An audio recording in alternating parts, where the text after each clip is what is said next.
Every story appears ordinary till you see the core side of it. And what you're looking for is the story behind the news. We bring it to you from Lagos, the commercial capital of Nigeria. Giving you all sides and political stories round the clock. Every detail from the start line to the final whistle.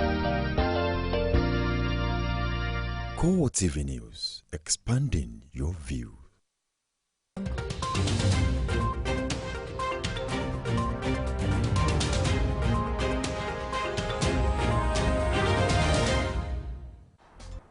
Good evening and you're welcome to CoreTV Primetime News. My name is Christian Ogodor. Thanks for joining us.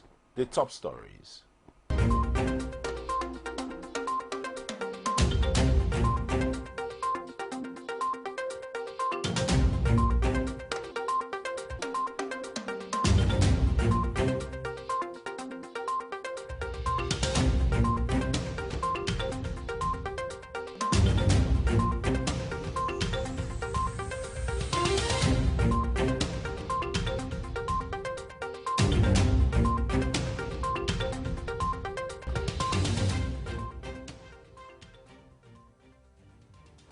Once again, thanks for joining us. The details of the bulletin now, and the scorecard of the Buhari administration seems to be getting very high rating and on the rise. Speakers at a one-day interactive forum on the assessment of his administration have agreed that so far the president has done so much to deserve all the accolades. Kekelomo Okere reports. Contrary to what now seems a popular opinion on President Buhari administration change mantra by Nigerians, the president has been getting accolade for a good job so far. Director of Planning of National Orientation Agency, Charles Unwoji, says Nigerians are adequately appreciative of the efforts and commitment of the government to righting so many wrongs. To recreate its social relevance and also re-establish public confidence in its operations in the face of increasing but unfounded allegations of sabotage and partisanship by some mischief makers.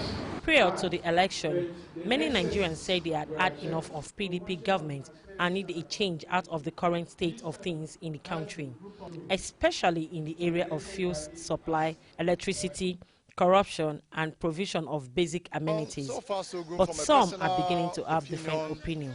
I wouldn't say he has done too well or he has not done really too good.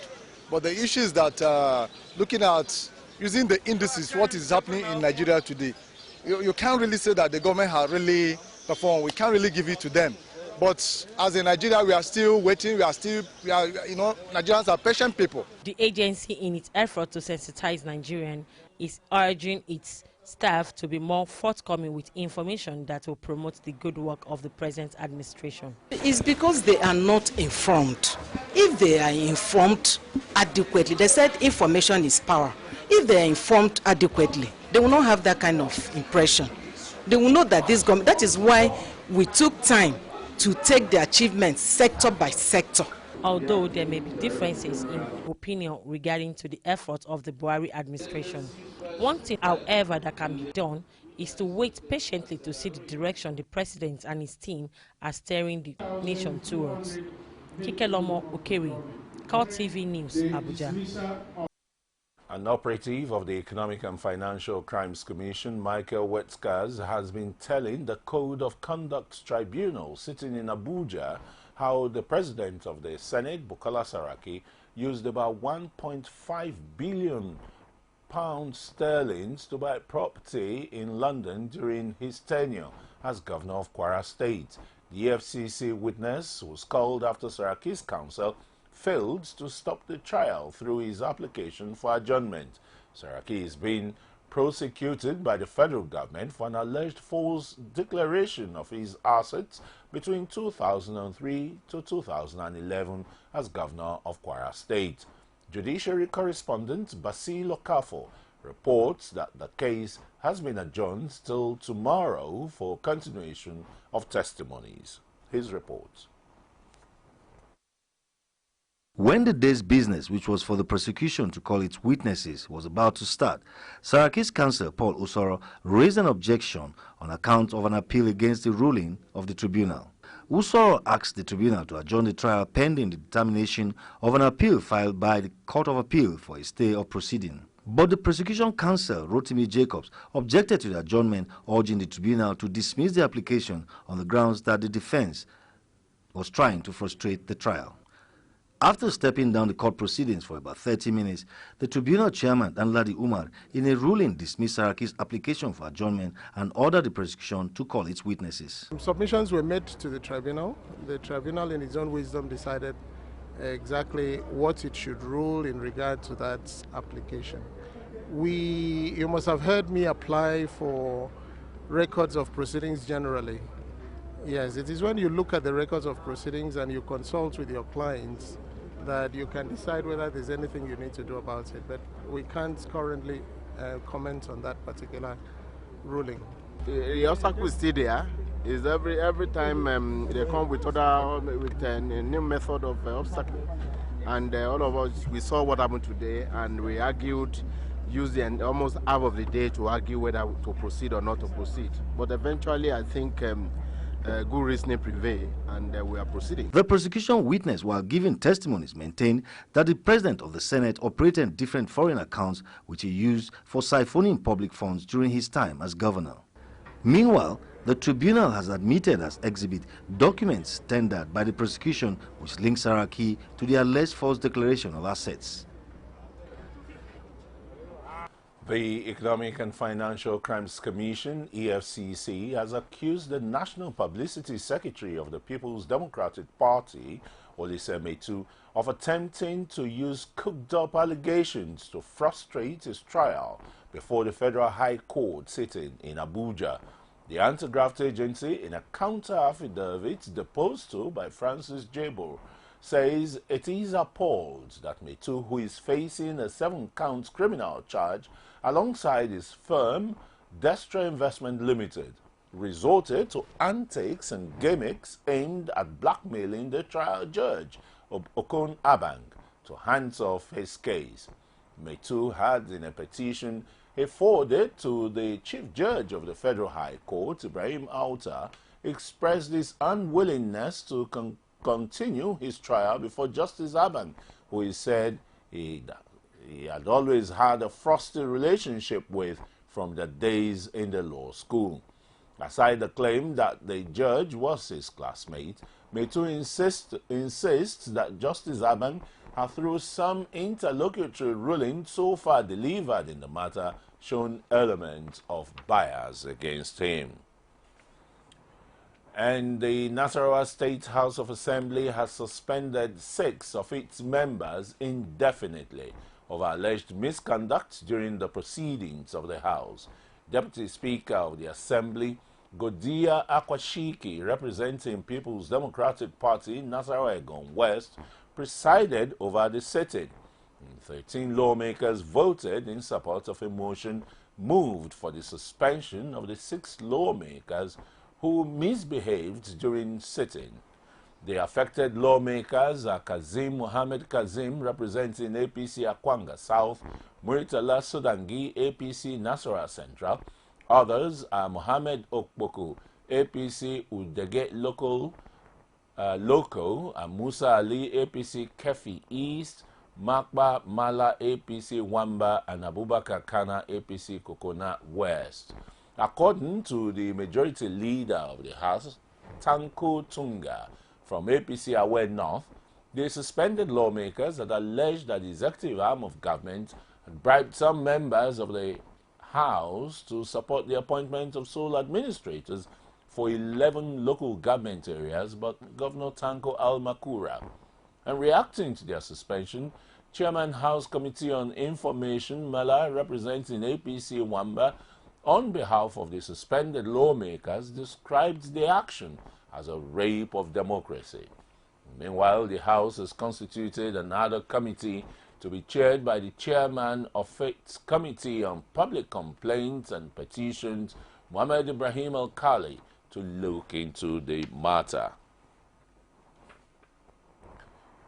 The People's Democratic Party has inaugurated its committee to run up the party's national convention. The committees, which includes the Finance Committee, Reconciliation Committee, the Convention Committee, and the Zoning Committee, are to prepare the party for its forthcoming convention. Chairman of the party, Ali Modu Sharif, says he's taking the party back to Nigerians after 1 year of the APC-led government. Our correspondent, Anyetia Patrick, filed this report. After failing to win the 2015 general election, the party is saying it's coming out to reevaluate and reposition itself ahead of its upcoming Congress. It says it intends to move the party forward, especially to the grassroots.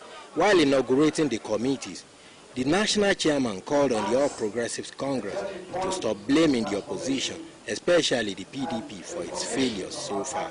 Sharif says Nigerians now have a base to compare the achievements of the two parties and decide for themselves the better choice.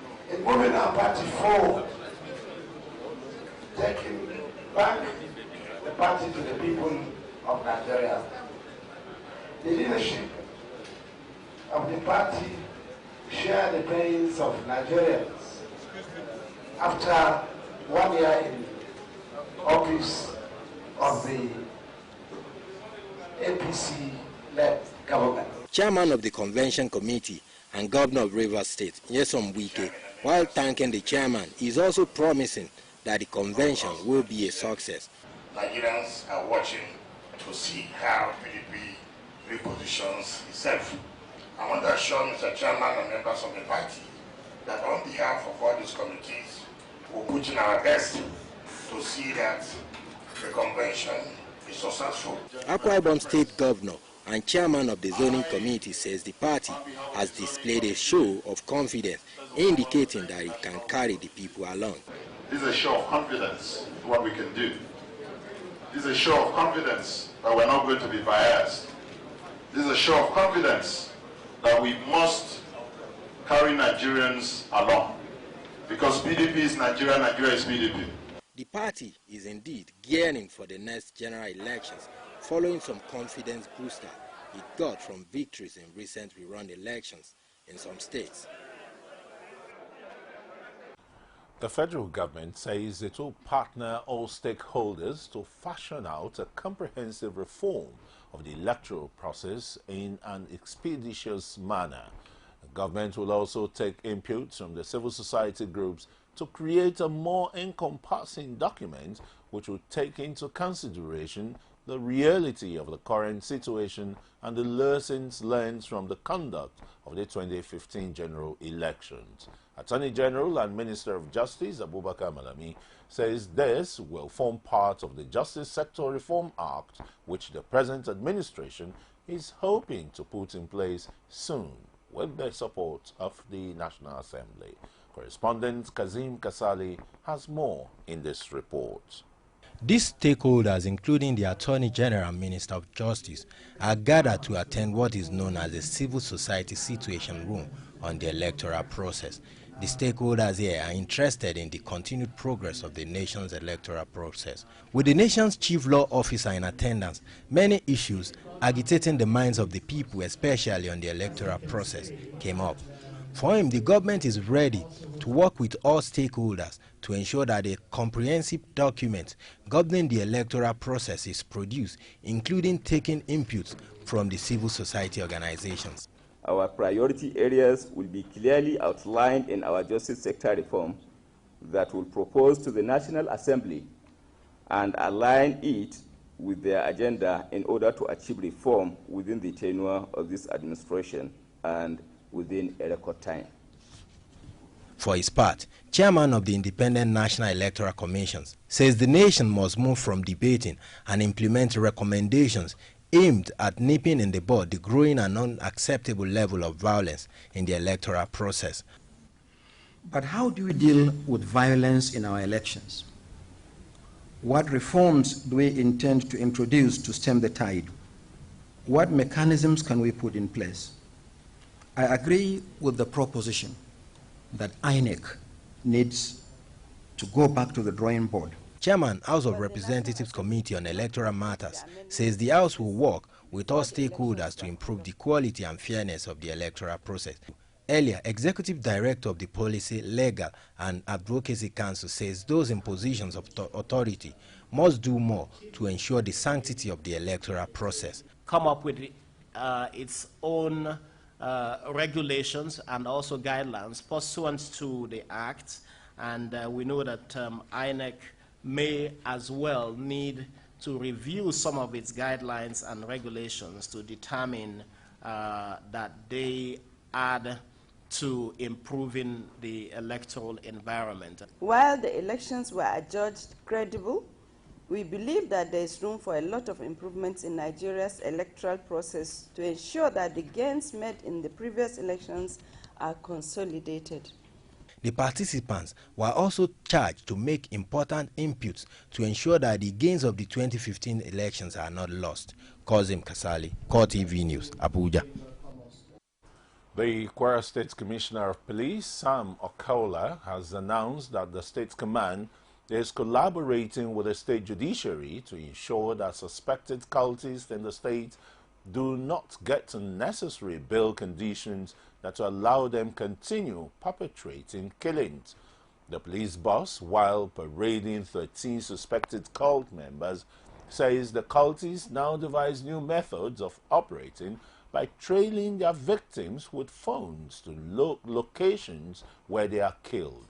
He also pleads for more information from the public to arrest others because security is everybody's business.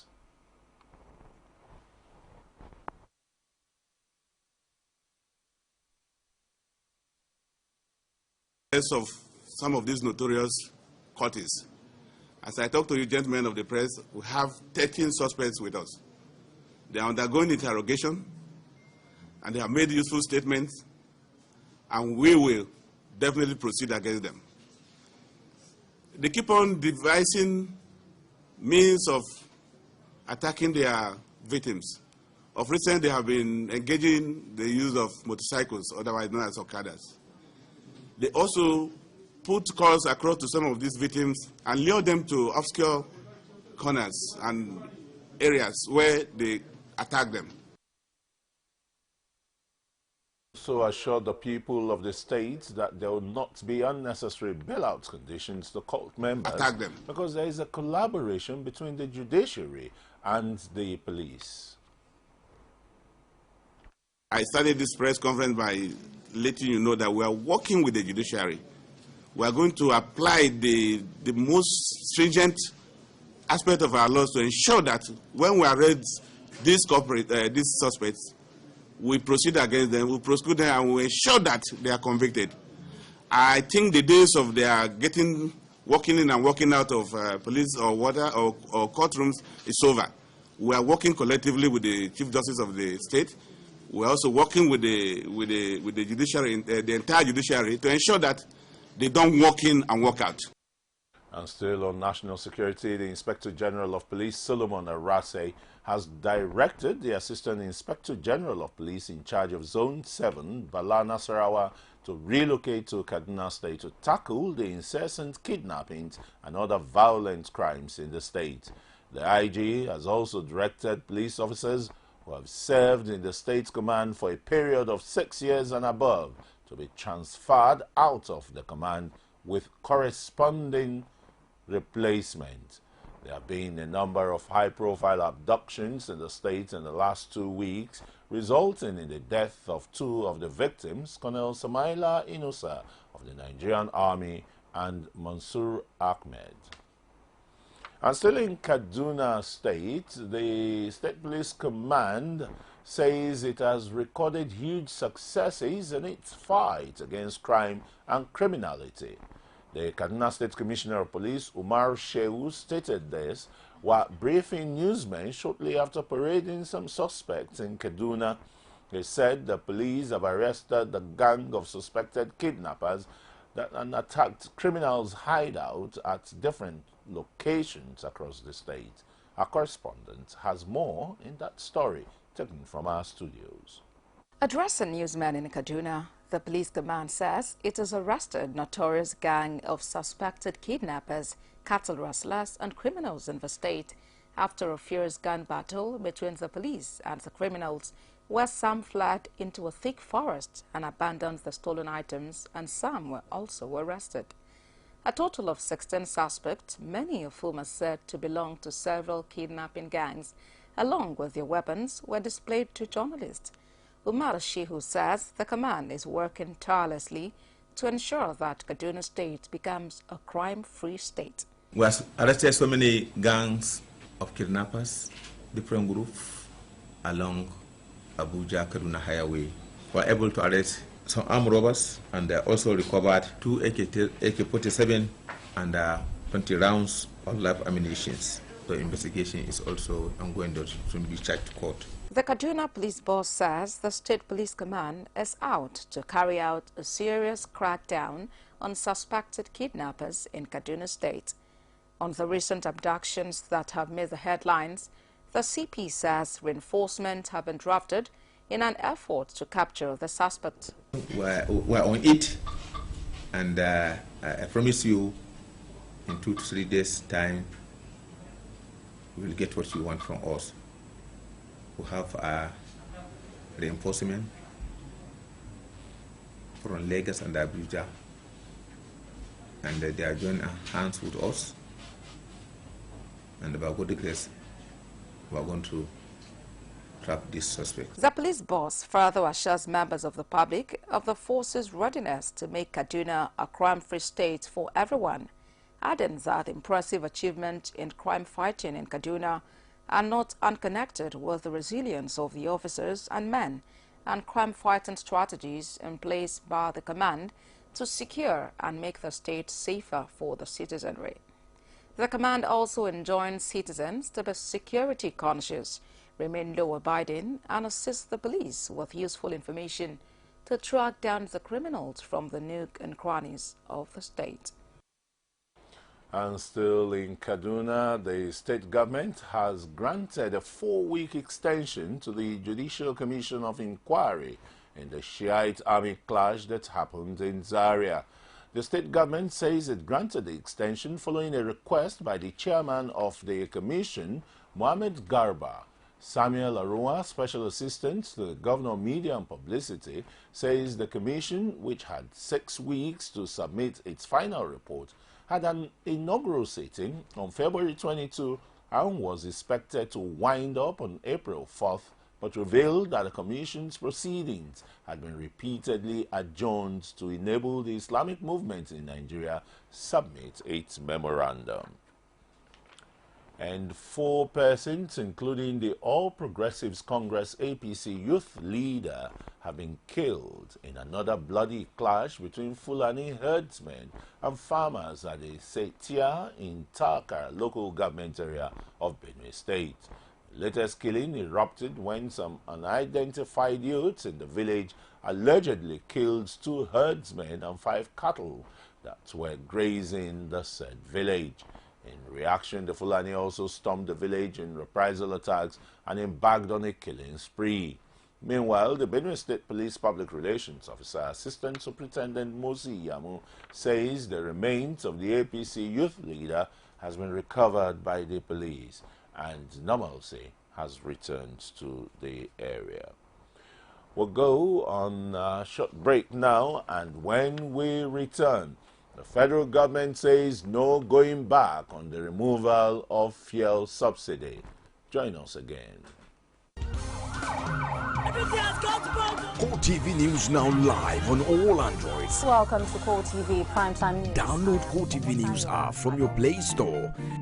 Click on the menu to see all our top stories from politics, sports, business, foreign news and live TV to watch us live on your mobile. I want to know why I should be believing them. You can also click on video to see all our YouTube videos. CoreTV News, a 24-hour news station. With over 7 billion of world population and still counting, the world needs to hear you now than ever. Whatever your ministry or vision is, Gospel Africa will help get you there faster than you think possible.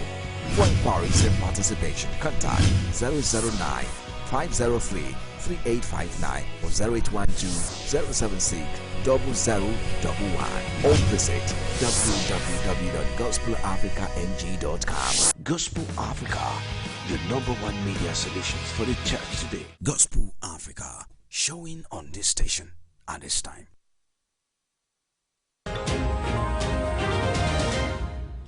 You're welcome back. If you're just joining us, you're still on to CoreTV Primetime News and the top stories once again.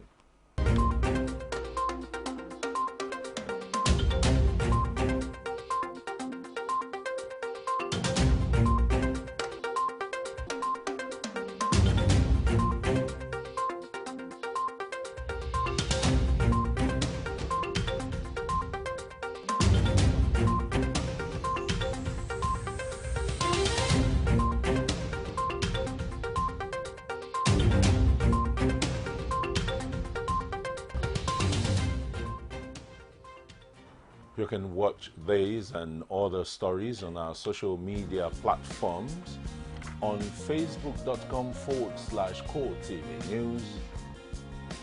You can tweet us at CoreTV News NG. Watch us on youtube.com/CoreTV News. I'll continue with the rest of the news now, and the federal government says it is not going back on its decision to remove fuel subsidy from petroleum products. Specifically, the Petroleum Products Pricing Regulatory Agency, PPRA, in a statement signed by its acting executive secretary, Shotonye Iyoyo, explains that what currently exists is the price modulation mechanism through which the price of PMS is adjusted in line with market realities. The agency also wishes to assure Nigerians that the funds from over-recovery in the first quarter shall be duly utilized for whatever noticeable imbalance in April 2016 in line with price modulation principle. And residents of Plateau State are having divergent views on the recent police ban on black marketers hawking of petrol, while some are of the opinion that the fuel scarcity should be done away with before the ban.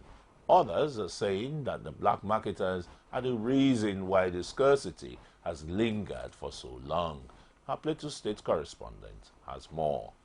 We are supporting them to stop them to selling that roadside black market. But we want to see fuel in filling station, but we can't see it. Everything here is standstill. No black market, no filling station. I mean, having fuel here, and they don't allow all these gallon along the road to sell the fuel. We are having a lot of problems. So it's not good. They should allow them to be selling this fuel so that by gradually you can normalize the filling station. According to the police public relations officer, DSP Abu Emmanuel, the ban on selling of fuel in gallons became necessary due to its sabotaging and security consequence. Shortly after the joint security meeting of the security agencies all over, the rules from the meeting that black marketing of petroleum products should be stopped. The residents have decried the prolonged scarcity, which is now adversely affecting every area of their lives. Those that spoke with our crew in Jos narrate their ordeal in the hands of transporters and how they are coping with the situation. Now from here to Favoy, we are taking it 15 naira, now it's 70 naira. To Meadiko now, before it's 70 naira, now it's 100 naira. Like for now, I just transport myself from Marabou Forum to this place now. It's about 200 naira, and it used to be 150, 100 naira then. So seriously, we are not finding this easy. As several filling stations remain empty, the residents are of the opinion that things cannot normalize in the country until the issue of fuel scarcity is fully resolved. The lingering fuel scarcity has left many questions for answers as Nigerians groan over lack of the product, despite move by the present administration to ameliorate the challenges. All seems abortive. On our steamy and participatory program, breakfast program, Core Digest, analysts on the show harps on the state of the nation and tax government on prompt solution to reversing or redressing the problem.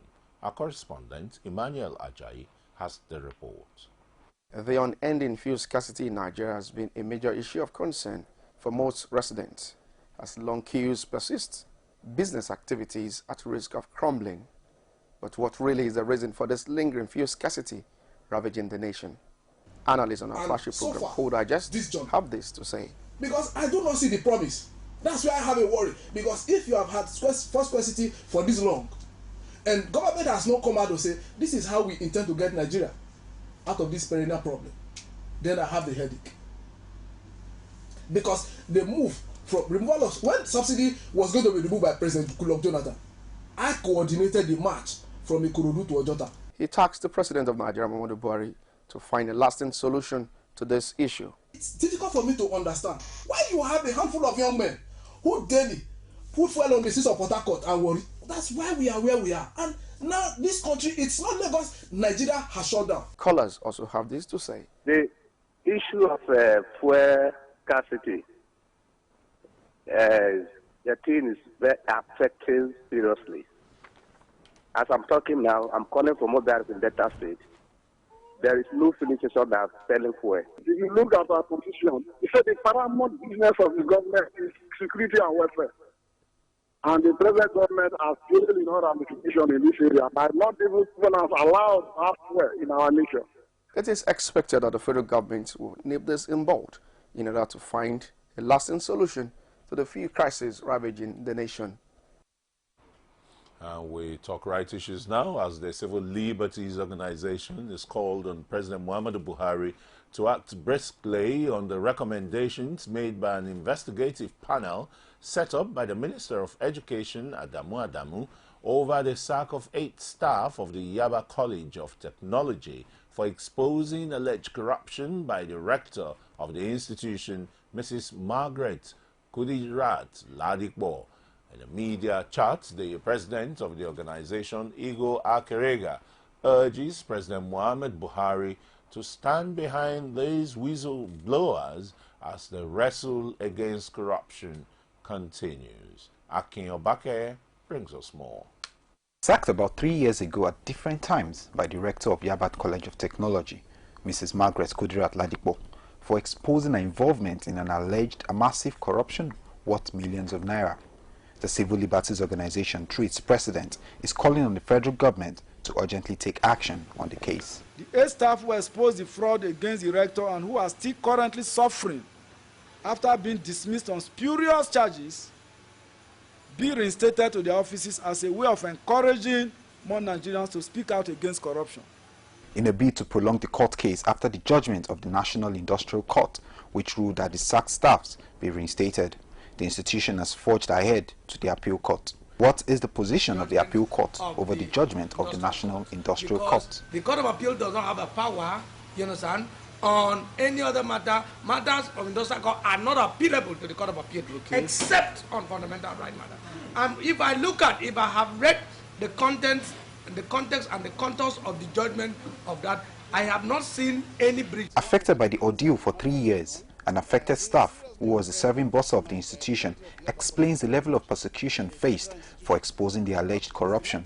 The matter is just that I was accused of exposing monumental fraud, corruption, massive stealing, breach of established government financial regulation perpetrated by Dr. Mrs. Kudera Ladipo of Yabatek and supported by the governing council led of Ebenezer Babatokbe. Very unfortunate. What is the fate of whistleblowers for exposing alleged corruption and misappropriation of funds is a question begging for answers from the 3 arms of government. Akin Obakeye, CoreTV News, Lagos. The National Association of Resident Doctors is declaring a 21-day ultimatum with effect from yesterday or go on strike to press home their remuneration demands. President of the association, Adamu Askira, has been talking to newsmen on the need for government to stop the unnecessary sack of resident doctors in the country. Bukola Afeni's report is presented from our studios. Askira disclosed that the association is seeking adequate remuneration for its members at various hospitals such as Imo, Abia, Ekiti, amongst others, claiming that in some government tertiary hospitals, their members are being paid a fragment of their salaries. We therefore urge the government at all levels, state, local government, as well as the federal government, to release and implement a blueprint on guidelines on training of medical doctors. The president is seeking government's commitment to ensuring prompt payment of salaries without delay as experienced in some other states. The association is also urging government to adequately fund hospitals at all levels and upgrade existing facilities in line with international best practice. We no longer, for whatsoever reason, tolerate unfair treatment, sacking of our resident doctors, and with immediate effect. Association and government have had many disagreements over unpaid allowances. The resultant effect usually is devastating, as patients don't get the needed medical care they desire. Government therefore must act fast to forestall damaging effects of the impending strike action. And still on health matters, the World Health Organization, WHO, scores Nigeria low in its response to Lassa fever outbreak, even as the organization calls for more rapid diagnostic tests as a way of preventing deaths. The United Nations organization says since the disease broke 3 months ago, it has killed more than 160 people in West African countries, with Nigeria accounting for 85%, that is 138 out of 164 Lassa fever deaths in the region since November 2015.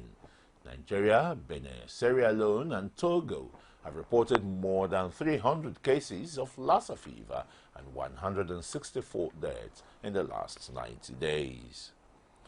The Minister for Health, Professor Isaac Adewale, has assured Nigerians of government's determination to deliver healthcare services to the rural areas in Nigeria. Speaking at the official presentation of the National Foods, Drugs Administration and Control Guidelines for the regulation of drugs in the country, Professor Adewale says NAFDAC has come to a point where its recognition in the world must no longer be in doubt. Our correspondent Jamila Fegboa has more in this report. Detailed guidance to assist relevant stakeholders in complying with the agency's regulation as they spell out the details of how the agency expects regulations to be implemented. Highlighting some of the guidelines, the Acting Director General of NAFDAC, Yetunde Oni, says the agency will regularly engage in activities to sharpen delivery on its mandate. These guidelines are 1. Good Pharmacovigilance Practice Guidelines of 2016. 2. Good Distribution Practices Guidelines for Pharmaceutical Products 2016. 3. Good Manufacturing Practice Guidelines for Pharmaceutical Products 2016. 4. Good Clinical Practice Guidelines 2016. And last but not the least, Good Practices for Pharmaceutical Quality Control Laboratory Guidelines 2016. The test laboratory in Lagos is still not getting the required pre-qualification, a situation that has kept it from gaining world standard acclaim. But the international community and stakeholders are calling on government to ensure it does so that drugs and other related items can be accepted on the international scene. These 5 the guidelines that has been produced, it is indeed an important tool. It's an important tool to ensure that we can ensure safety of our products. And when data goes to the population, they can be assured that this is a safe product. Drug Regulatory Agency, and is finally able to eliminate fake and substandard drugs from Nigeria. When fully implemented, the guidelines will ensure that pharmaceuticals of good quality are consistently manufactured. Products do not lose their quality and potency throughout the distribution chain, between the manufacturing facility to the consumer. Part of the campaigns of the present administration is to make healthcare affordable and to reach the nooks and crannies of the country. The promise is again being reiterated by the Minister for Health, Professor Isaac Adewale, who says that Nigeria is developing an agenda for health in the country. The APC manifesto documented the need to make health available within a 5-kilometer radius, but we needed to give life to this. And getting to the drawing board, we decided to implement a policy of 1 primary care center per ward.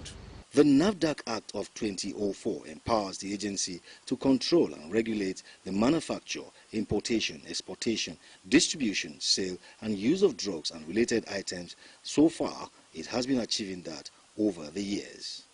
Jamil Afebwa, CoreTV News, Abuja.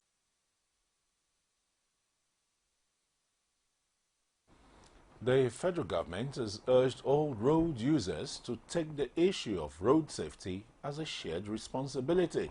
Secretary to the government of the Federation, Babakar Lawal, says this on the sidelines of the 6th annual lecture series of the Federal Road Safety Corps. That report is taken from our studios. The federal government is clamoring for adherence to rules and regulations guiding traffic users, both at federal, state and local government. The secretary to the federal government, Babakar Lawal, says several lives are cut short as a result of preventable deaths. I want to assure all Nigerians that the federal government will continue to address the challenges of road infrastructure through massive construction, rehabilitation and maintenance of roads. Sultan of Sokoto Muhammadu Abubakar III says road safety officials should penalize convoy drivers who engage in reckless driving. He is urging the traditional rulers and religious leaders to educate their members on obedience to traffic law. I've not seen a road safety official stopping a governor's convoy for dangerous driving. Corps Marshal Federal Road Safety Corps Boboye Oyeyemi says from independence till now, over 345,708 people have died as a result of road crashes. He reiterates that the driver, road network and human factor contribute to the high rate of accidents in Nigeria. To be safe, because road safety is a shared responsibility, and that we believe if the federal plays its own role and the states are playing their own role too and the councils, it will be much, much better. It's much institutional and everybody must play his own role. Secretary to Lagos State Government Tuji Bello says there has been a great synergy between the Lagos State Traffic Management and Agency. The federal road safety is reducing loss of manpower as a result of traffic congestion in Lagos. He advised other states to take a cue from a state initiative. We have heard that Lagos State has indeed garnered some experience in the area of efficient and sustained and efficient traffic management system through the establishment of Lagos State Traffic Management Authority last month. Several lives have been lost, no doubt, as a result of reckless driving. With this intention of federal road safety, Nigeria may begin to record less carnage on the road. President Muhammadu Buhari has enjoined the government and people of Burundi to explore dialogue in resolving the current political differences in the country. Receiving the former Burundian President Pierre Buyoya at the State House, Buhari says Nigeria will continue to support peace processes in the continent through the African Union, which had already intervened in Burundi. The president told the former president of Burundi, who is the high representative of the AU mission to Mali and the Sahel, that he remains hopeful that there would be an amicable solution to the situation in Burundi. And in his own remarks, the former Burundian president commended Nigeria for the role it played in restoring peace in Mali, adding that the AU was working to promote security in the Sahel, particularly through fighting trans-border terrorism. He also urged Nigeria to use its clout to work for peace in Burundi, warning that the country is gradually inching towards a civil war. And we'll go on to some foreign stories now, where A parliament in South Africa has voted not to impeach President Jacob Zuma, despite a court ruling against him. South Africa's highest court says Zuma breached the constitution by failing to repay public money used to upgrade his private home. Furthermore, the opposition also says the president is crooked and not fit to govern. However, after a rowdy debate with MPs heckling and shouting at each other, a vote was called in the lower house. The National Assembly and the motion was backed by 143 MPs and opposed by 233, even though President Zuma was not present. And the resignation of Iceland's Prime Minister is the first major casualty of the leaked Panama Papers that have shown a spotlight on offshore finance. The leaks from Panama-based law firm Mossack Fonseca shows Sigmundo Gunnlaugsson owns an offshore company with his wife but had not declared it when he entered Parliament. However, Gunnlaugsson says he sold his shares to his wife and denies any wrongdoing. Meanwhile, he is accused of concealing millions of dollars worth of family assets and is touted as one of dozens of high-profile global figures in the 11.5 million leaked financial and legal records which were first published earlier this week. And just one spot story now for us to round today's news bulletin. More revelations have surfaced in the leaked Panama Papers as new FIFA President Gianni Infantino is said to have signed off a contract with two businessmen, Hugo and Mariano Jenkins, owners of Cross Trading. The contract is for the UEFA Champions League football in 2006 and was immediately sold for almost 3 times the price. The contract signed by Infantino when he was a UEFA director amounted to $111,000 as revealed by the Panamanian law firm Mossack Fonseca. However, UEFA denies doing business with any of the 14 people who have been indicted by the Federal Bureau of Investigation in its investigation into corruption in world football.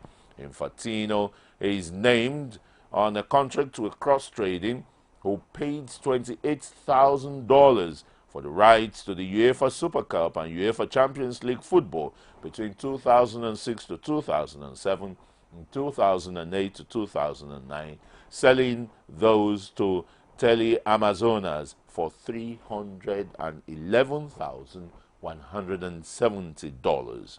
Meanwhile, at the time, Infantino was the director of legal services with European football's governing body.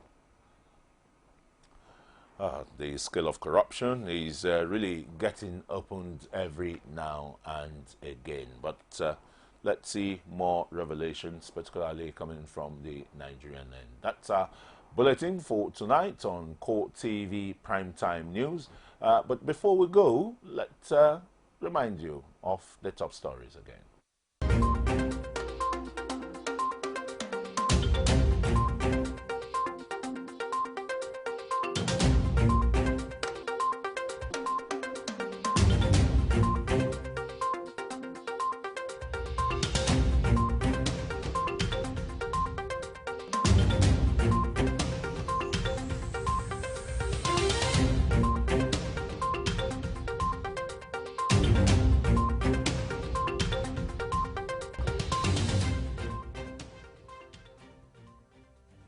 And on behalf of everybody who's made today's production a very huge success, I want to say thanks for watching, and my name is Christian Ogodo.